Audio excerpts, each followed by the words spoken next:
Huma Abedin seemed to have it all. She was a top aide to Hillary Clinton and the wife of a brash New York congressman.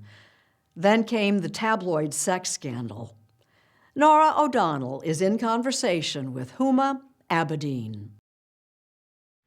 This is your first television interview. Yes, You've never done an interview like this before. that's correct. Why are you speaking out now?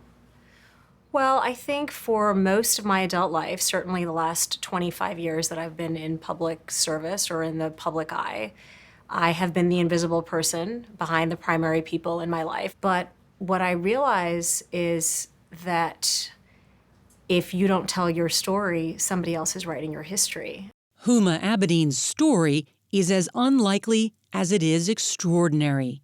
From the pinnacles of power as a top aide to Hillary Clinton to the depths of public scandal as the wife of disgraced former Congressman Anthony Weiner. You were born in America. I was. You were raised in Saudi Arabia. Yes.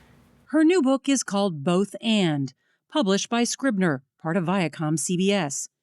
Abedin writes about a life lived in many worlds, a young girl raised in a sheltered Muslim environment who traveled the globe, her mother from Pakistan, her father from India, both professors, both Fulbright scholars. We spent our entire childhood traveling to different countries and cultures and languages, and my father's entire perspective on the world was exploring the other. Abedin studied at the George Washington University. So you're an intern your senior year, and then 3 weeks before you graduate, they offer you a job. They offer me a job. That internship and the job was in the Clinton White House. I would walk and then just stare through those gates and look at that house. And think what? I can't believe I'm here. She became an aide to Hillary Clinton, eventually her chief of staff, and it turned into a 25-year career. Abedin was by Hillary Clinton's side when she was First Lady, U.S. Senator, Secretary of State, and presidential candidate. So if Hillary Clinton were here and I would ask her what does she most value about Huma Abedin, what do you think she would say? I think she would say her loyalty. And I would say the same about her. I have tested that. Not intentionally, but I have tested it. How? Well, I've made her life difficult with things that have happened in my personal life. When you first met Anthony Weiner, what did you know about him? I knew that he was on the New York congressional delegation. He was, kind of considered this outspoken, outgoing, eligible bachelor on the Hill, but I knew actually very little. In 2007, Abedin started dating Representative Anthony Weiner, writing that after their first kiss, her head started spinning and didn't stop. It was her first serious relationship. As they began discussing marriage, he made a startling confession, and she made a startling discovery. That same night that he says to you, I'm broken, I need you to fix me, you also pick up his BlackBerry. Yes. And what did you find? I found a text from a woman, a very flirtatious text from a stranger. I was shocked. And I showed it to him right away and said, what is this? Can you explain this to me? And he did. He was a public personality and that people communicated with him all the time. But you write in hindsight it was a warning sign. In hindsight, it was a warning sign. Still, they were married in 2010, officiating at the wedding none other than former President Bill Clinton. Just on that note about the wedding, you're Muslim, Anthony's Jewish, and Bill Clinton makes a joke. And says what? If every wedding is a wonder, then this one's a miracle. Less than a year later, Abedin was pregnant, and then the first of many shocks. That same month, May of 2011, Weiner's Twitter feed showed a picture he apparently posted of him in his underwear. And he lies to you about it. He does. And he lies about it in multiple interviews. He does. Did I send the photograph? I did not. This was a prank, a hoax. And then he tells you the truth. Yes. The truth turned out to be that Weiner meant to send the photo to a woman, but mistakenly sent it to his tens of thousands of Twitter followers. I'm going to try to be a better husband, too. Weiner resigned from Congress and entered therapy, sometimes with Abedin. Their son Jordan was born. The tabloids left no Weiner pun unwritten. You go from being behind the scenes to someone who's on the front pages of newspapers here in New York City. What did it mean losing your anonymity? I liked my anonymity. a lot. I don't read anything about myself. I never did. But Weiner didn't think his political career was over. But I've also learned some tough lessons. He decided to run for mayor of New York and got off to a good start. He was in the lead. He was in the lead. Anthony Weiner could have been the mayor of New York City. I have to concede, of all the things, I have many things to say about Anthony, but I have always believed that he is somebody who loves his city and he's got brilliant ideas. And paying for it by asking millionaires to pay a bit more. Just when you think that the surprises are over, it comes out that your husband is texting again, Yes. using the alias Carlos Danger with a woman whose name is Sydney Leathers, sending her explicit photos. What happens to your world? Well, my world exploded again in the most unexpected, shocking, humiliating, horrible way. We crossed a threshold. It was just surviving at that point. But while rarely appearing on the campaign trail, Abedin did speak at a press conference. I have forgiven him. I believe in him. The now infamous press conference, Yeah. and you're by his side. I made the decision. That was a decision I made for me, for our son, and for our family. Were you okay? Yes. Everyone was calling me and saying, people who loved me were calling me and saying, don't do this. Hillary didn't want you to do it. I think if I had talked to Hillary or my mother or anybody in my family, they would have advised me against doing it. But you purposely didn't take their calls. I didn't take their calls. There was a campaign videographer Yeah. It's like having a nightmare.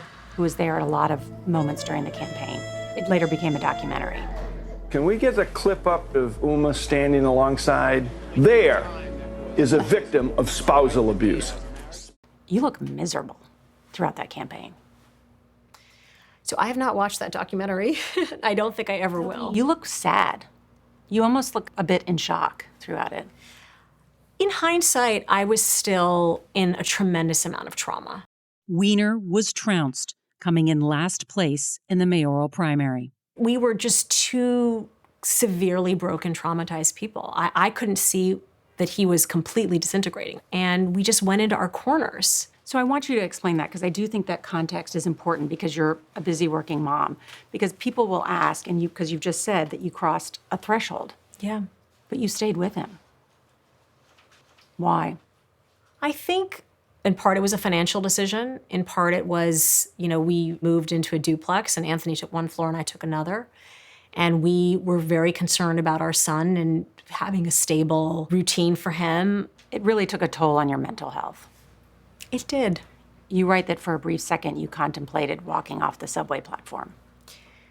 Well, one of the best things I've had in my life is my faith and the belief that there is always a way through.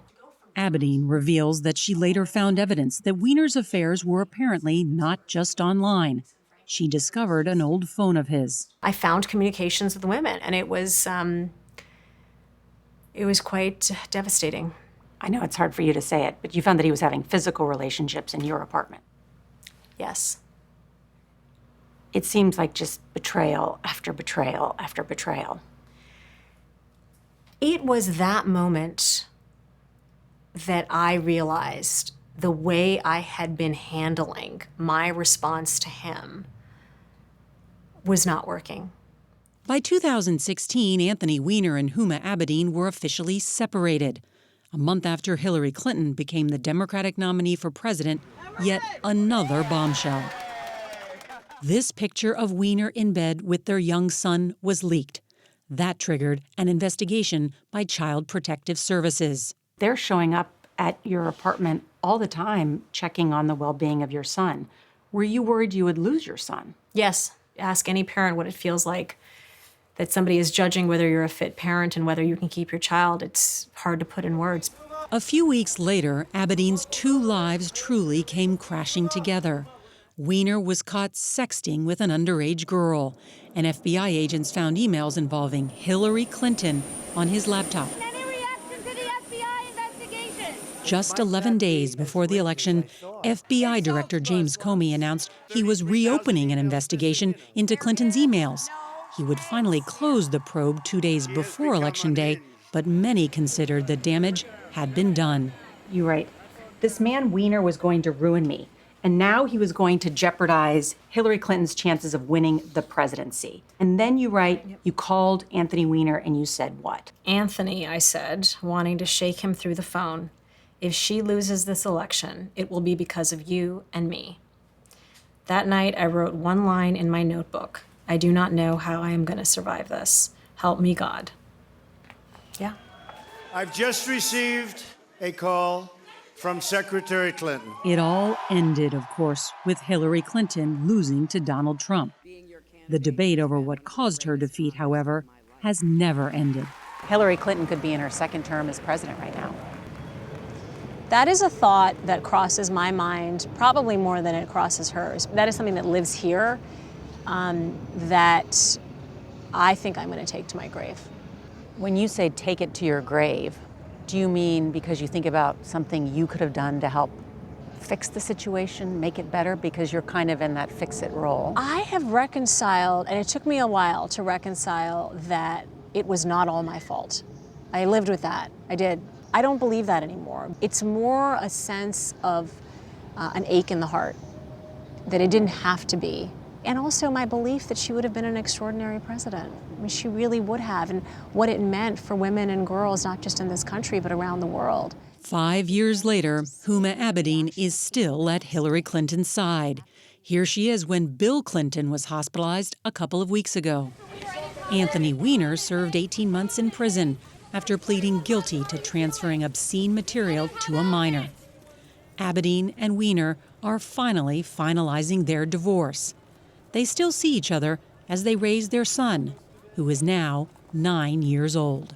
What's your relationship like now with Anthony Weiner? We're good. He is my co-parent, and I learned the full truth. I processed it and moved on, and I wish him well. He, I hope, wishes me well. I think he does. You're not angry with him? I can't live in that space anymore. I tried that. It almost killed me.